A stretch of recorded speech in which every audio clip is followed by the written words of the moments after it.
ভাইজান মুখ্যমন্ত্রী আমার বই, এর মধ্যে ডকুমেন্ট দিয়ে দেখাবো নৌসাদ হলো RSS এর স্লিপার সেলের লোক। আমি বলেছি তোর বাপের যদি ক্ষমতা থাকে আমার বিরুদ্ধে মামলা কর।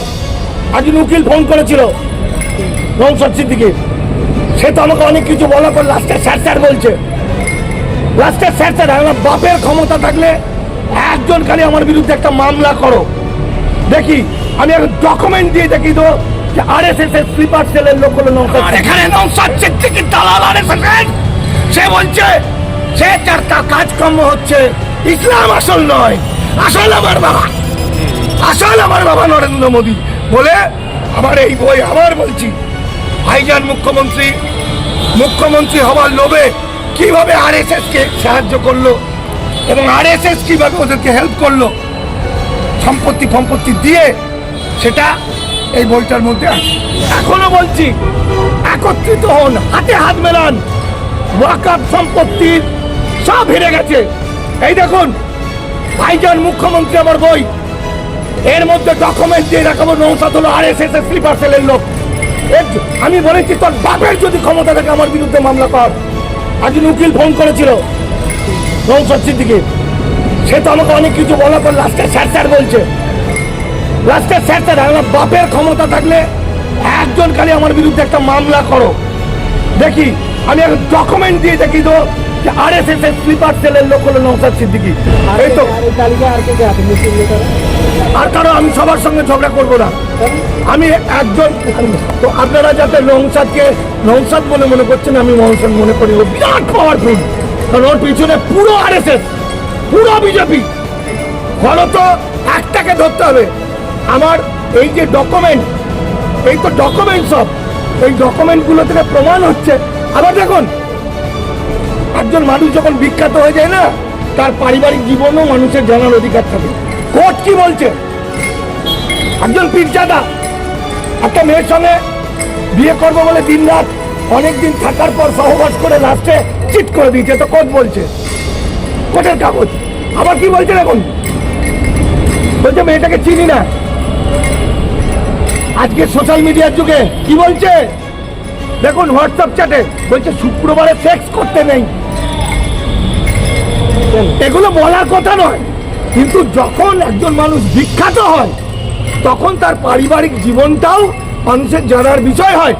তাহলে RSS এর দালালগিরি বন্ধ। এই দেখুন নর্থ ইন্ডিয়ান সিটিজেন করে দিয়েছে 7 নম্বর ফর্ম ফিল আপ করে, 7 নম্বর ফর্ম ফিল আপ করে হাজার হাজার আমরা মুসলমানদের নিয়ে একটা টিম তৈরি করলাম আন্দোলন করব বলে। ওর সঙ্গে সঙ্গে নেমে পড়লো বিজেপিকে বাঁচাতে, দি বললো না এগুলো সব মিথ্যা কথা, এগুলো তৃণমূল করেছে। এই দেখুন ডকুমেন্ট নির্বাচন কমিশনের, নর্থ ইন্ডিয়ান সিটিজেনের এই তো কাগজ, এই দেখুন জয়েন্ট ভিডিও সব পাঠাচ্ছে।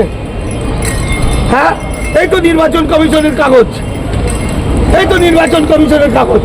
তাহলে ওই সুয়ারটা কি করে বললো মুসলমানরা যাতে এক হতে না পারে, তার জন্য আজকে বাংলা এবং বাঙালি জাতি ধ্বংস। বাংলায় বাঙালির হিন্দু মুসলমান বৌদ্ধ খ্রিস্টান জৈন বলে কিছু নেই, বাঙালির একটাই পরিচয়, সে বাঙালি। বাংলাকে ধ্বংস করতে আসবে তাদেরকে চিরকালের জন্য আমরা ধ্বংস করে দেবো। দরকারে বাংলা অবরুদ্ধ হয়ে যাবে, স্বাধীনতা সংগ্রাম হবে। দেখবো কত বড় জ্ঞানেশ কুমার, কত বড় ভ্যানিশ কুমার আমার বাংলার নাগরিকদের কৃতদাস বানায়। এটাই আমার শেষ কথা। কাঠ বিড়ালি হতে হবে, যে যেভাবে পারেন বাংলাকে বাঁচাতে হবে, বাঙালিকে বাঁচাতে হবে। রাজনীতি ফাজনীতি ভুলুন, ভুলে এখন এক হয়ে মানুষকে বাঁচান।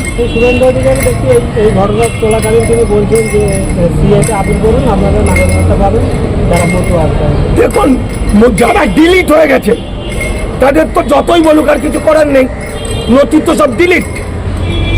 এক আর 2 নম্বর হচ্ছে সিএতে আবেদন করলে যে একজনও পাবে না, এই নিয়ে হাজারবার বলেছি, ডকুমেন্ট দিয়েছি, গবেষণা করেছি, বই লিখেছি। এগুলো টুপি পরানো গল্প। আজও যে সমস্ত মতুয়ারা বা উদ্বাস্তুরা তাকে বিশ্বাস করবে, মরবে তার আগে তাকে মার, তুই মরার আগে তাকে মার। মানুষের ধর্ম, বাঁচার জন্য মানুষ সবকিছু করতে পারে। তোর বাচ্চা কাচ্চা সব শেষ করবে, তোর পরিবার, তোর মা, তোর বাবা সব বেনাগরিক বানাবে। তাহলে তুই আগে মারোকে, মার তারাকে, মেরে তারা করবে না, মরবে। তাই শুভেন্দু অধিকারী যে মন্তব্যগুলো করছে তাহলে কি মিথ্যা কথা বলছে? তিনি আবার বলছে যে- শুভেন্দু অধিকারী- না, উনি বলছে যে আর হাতে 1 মাস বাকি আছে, হিন্দুরা যাবো না তো বহুত বড় ক্ষতি। একটা ভালো করে বোঝো, আজকে রোহিঙ্গা করে 2014 সালে রোহিঙ্গাদের গুলি করে মারা হয় 8,500-কে, কারণ ওদের এনআরসির কাট অফ ডেট ছিল 1823, ওরা কাগজ দেখাতে পারেনি। 326টা গ্রাম পুড়িয়ে দিয়েছে। বাংলাদেশে 12 লক্ষ মানুষকে আশ্রয় দিয়েছিল বাংলাদেশ। ভারতে এই অসহায় মানুষের ছিল মাত্র 40,000, যারা আন্তর্জাতিক আইনে শরণার্থী। কিভাবে করলো, কিভাবে রোহিঙ্গাদের তাড়ালো না? রোহিঙ্গাদের 6 জন ছিল এমপি, সেই রকমই সেই 6 জন রোহিঙ্গা ছিল খুনকি হাতি। আমাদের শুভেন্দু অধিকারী খুনকি হাতি, একজন অবৈধ অনুপ্রবেশকারী। নিশ্চিত পরামানিক খুনকি হাতি, অসীম সরকার খুনকি হাতি। এইসব খুনকি হাতিরা বাঙালিকে ধরে নিচ্ছে। বাঙালি মারো মারো মারো, পেটাও পেটাও, বাংলা থেকে তাড়াও। আর সময় নাই, আর 2 দিন সময় নষ্ট করলে শেষ হয়ে যাবে। নির্বাচন কমিশনকে ঘেরাও, বাংলা থেকে বেরোনোর আগে থেকে একদম শেষ করো, তাকে সরাও বাংলা থেকে। তাকে দেখো কি করতে হবে, না হলে তুমি, তোমার বাচ্চা, তোমার কাচ্চা, তোমার পরিবেশ, তোমার পাড়া, তোমার গ্রাম সব ধ্বংস হয়ে যাবে। এর বাইরে কিছু নেই। ভয়াবহ ভয়াবহ যুদ্ধ ভারত সরকার অন্যায়ভাবে বেআইনিভাবে যুদ্ধ ঘোষণা করেছে, সেটা প্রতিহত করতে হবে আমাদের। বলছি মিলে যাচ্ছে, তাই তো? মিলে যাচ্ছে বলে লোকে বলছিল আমি আরএসএস, কেউ বলছে চটি চাটা। আমি যেমন বলছি অন্য কেউ বললেও মিলে যেত। এটা আমার গবেষণা, যে কোনো জন্য গবেষণা করবে একই কথা বলবে। আমি তো আইনের বাইরে কিছু বলছি না। কারো বাপের ক্ষমতা কোনো নেতা মন্ত্রী এমএলএ এমপি আমার বিরুদ্ধে একটা মামলা করুক যে মানিক ফকির এই মিথ্যা কথা বলছে। এই কারণে সুপ্রিম কোর্ট হাইকোর্টের উকিল আমার বই পড়ে এখন। ফলে বাংলা শেষ শেষ হতে চলেছে। এখনো বাঙালি যদি একত্রিত না হয়, বাংলা আর বাঁচানো যাবে না। চিরকালের জন্য একটা উপনিবেশ হবে। গুজরাটি, মারোয়ারি পুঁজি এবং তাদের ব্যবসাদাররা আর বাংলার শুভেন্দুর মতো কিছু দালাল, তারা বাঙালিকে কৃতদাস বানাবে, বন্ডেড লেবার বানাবে। এছাড়া আর কিচ্ছু ওদের পরিকল্পনা। আর মনে রাখবেন, ইরানের শহীদ আয়াতুল্লাহ খমেনি কি বললেন? বলেছেন ইরান মুখ্য নয়, মুখ্য হচ্ছে ইসলাম। আর আমার এখানে নওশাদ সিদ্দিকী দালাল আরএসএসের, সে বলছে সে তার কাজকর্ম হচ্ছে ইসলাম আসল নয়, আসল আমার বাবা, আসল আমার বাবা নরেন্দ্র মোদী বলে আমার এই বই আবার বলছি। ভাইজান মুখ্যমন্ত্রী হওয়ার লোভে কিভাবে আরএসএস কে সাহায্য করলো এবং আরএসএস কিভাবে ওদেরকে হেল্প করলো সম্পত্তি দিয়ে, সেটা এই বইটার মধ্যে আছে।